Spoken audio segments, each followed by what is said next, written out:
The woman in the pink tracksuit stood frozen in the middle of the concrete path, her phone trembling in her hand.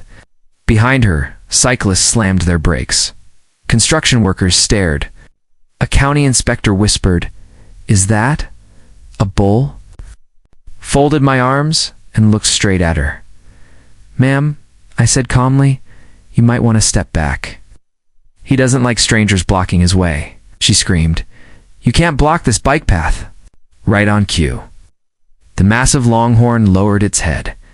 That's when the HOA finally realized something important. They hadn't built a bike path through vacant land. They'd built it straight through active cattle pasture. My name is Daniel Harper, and my family has worked this land for 3 generations.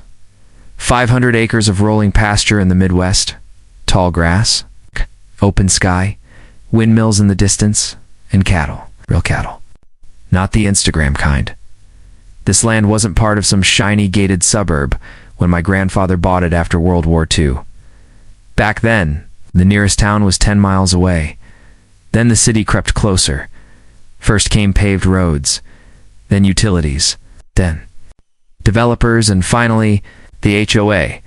They built their identical gray houses right up to my fence line and acted like the land beyond it didn't exist unless it benefited them at first. And it was complaints. The cows smell. The flies are annoying. The rooster wakes us up. I ignored them. I had every permit, every deed, every survey, or so I thought. One morning, I woke up 2 survey flags, bright orange flags cutting straight across my lower pasture. I drove down on my ATV and found men in safety vests marking a line from one end of my land to the other. I asked, "What's going on?" One of them said, "County-approved bike path. HOA project." I laughed. Actually laughed. "That's my land," I said. He shrugged. "We were told it's an easement." An easement. Funny thing is, there was no easement, no agreement. Number, signature, no compensation. I called the HOA office. The president, Karen Whitmore, answered. "Yes," she said coldly. "You've got workers marking my pasture." "Oh, good," she replied. "The bike path is finally happening. You don't have permission," she scoffed. "Our lawyers confirmed it. This land is unused. It's unused." I looked. Out at 70 head of cattle grazing behind me. "Karen," I said slowly, "this is active cattle land." She hung up. They didn't stop. 2 weeks later, bulldozers showed up. They tore through fencing, flattened grass, poured concrete, right through the middle of my grazing route. I sent certified letters, ignored. I sent survey maps, ignored. I sent cease notices, ignored. Karen went on the HOA Facebook group and posted, "We're reclaiming land that was being hoarded by a single resident. Hoarded, my grandfather would have laughed himself sick." They opened the bike path with a ribbon-cutting ceremony, balloons, cyclists in spandex. Local news. Karen stood smiling in front of the camera. "This path represents community access and safety," she said proudly. "No one asked me." I stood at the far end of the pasture, watching and waiting, because I knew one thing. Cattle don't read HOA. Announcements. The first problem happened on day 1. A cyclist spooked a calf. The mother charged. No one got hurt. Because I intervened. "I warned the HOA in writing," they replied. "Your livestock must be controlled." Controlled. On open pasture. The second incident, thought involved joggers. The third involved dogs. Then came the pink tracksuit woman. She marched straight, down the path like she owned it. My prize longhorn Duke stepped onto the concrete.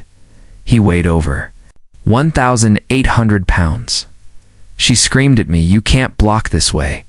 I said calmly, "Ma'am, you're standing on private agricultural land." She pointed her phone at me. "I'm calling the police." I nodded. "Please do." Duke snorted.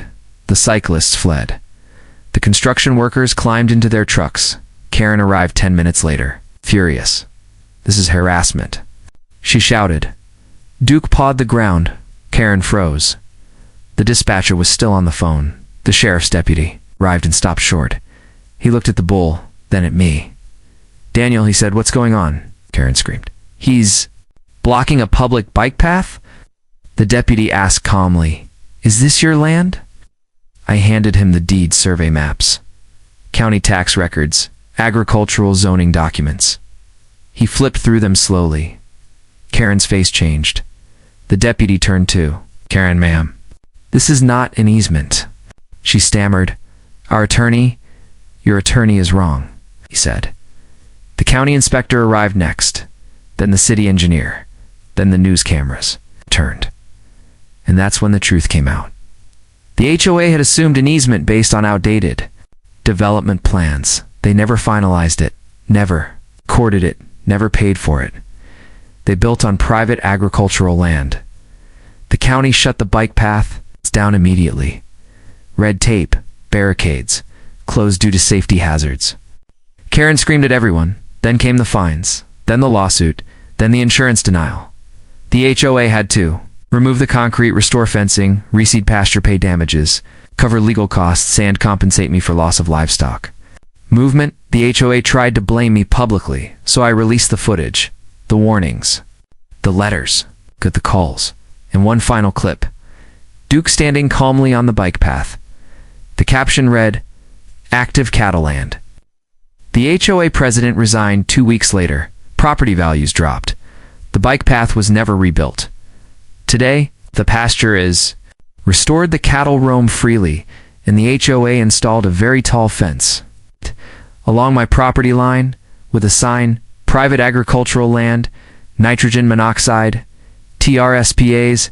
Sometimes I see cyclists stop and stare and I smile. Never assume land is unused just because you don't understand it, and never build concrete through cattle pasture, because the land always remembers who owns it. Asterisk if you enjoyed this story of HOA abuse, fake authority, and instant karma. Make sure to subscribe to the Ho Karen Diaries channel for more shocking HOA tales, entitled Neighbor Stories, and satisfying justice. Share, and stay tuned.